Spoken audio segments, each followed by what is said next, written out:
Bonjour, sois le bienvenu dans Recette Roulette. La recette du jour est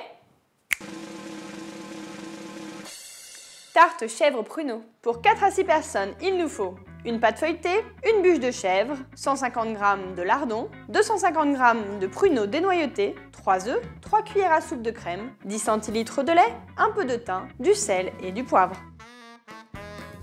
Première étape, on va mettre le four à préchauffer à 200 degrés. Deuxième étape, on va s'occuper de la garniture chaude, à savoir les pruneaux avec les lardons. Pour découper, moi je prends des ciseaux, je trouve ça plus facile qu'un couteau parce que sur le couteau, les pruneaux ça colle et après c'est pas très évident de couper. Alors avec les ciseaux c'est comme ça. Voilà. Bon sinon, si tu prends des pruneaux qui ne sont pas dénoyautés, tu peux faire appel à un ami pour les dénoyauter parce que ça prend du temps.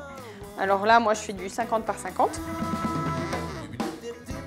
Bon, je pourrais demander l'avis du public, le public c'est toi. T'en penses quoi? C'est quand même plus pratique avec des ciseaux. Donc, qui veut manger une délicieuse tarte salée, la prochaine étape, eh bien, ça va être de cuire les pruneaux avec les lardons.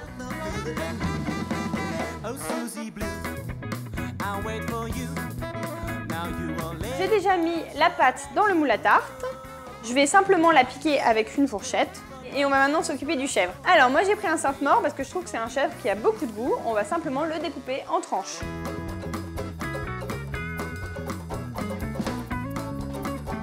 On n'oublie pas d'enlever la paille, c'est pas très bon.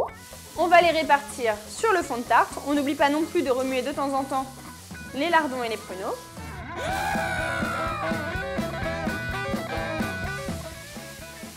Allez, pendant que les lardons finissent de dorer, on va s'occuper du mélange œuf, lait, crème.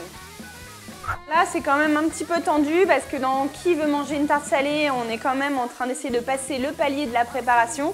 Après, il y aura le palier de la cuisson avant de pouvoir enfin la déguster. Donc, on va préparer le mélange à base de crème, le lait. On va déjà mélanger pour détendre un petit peu. Et les œufs un à un.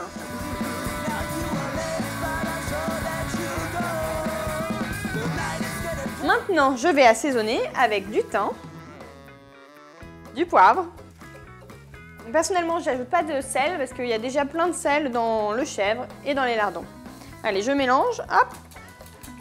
Et on va pouvoir disposer ces petites choses sur le chèvre.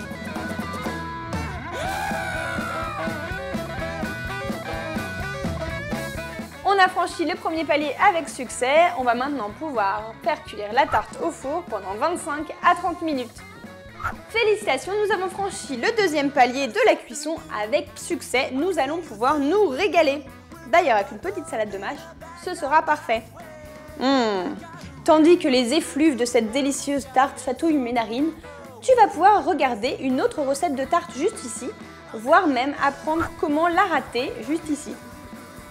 Bah oui, pourquoi pas, après tout. La Reine des Tartes te donne rendez-vous demain à 11 h pour une nouvelle recette. Et si tu ne veux pas en rater une miette fait comme moi, abonne-toi à la chaîne Marmiton, il te suffit juste de cliquer ici. Je n'entends aucun bruit, j'ai comme l'impression que j'ai oublié d'allumer la plaque. Voilà, ça va être mieux.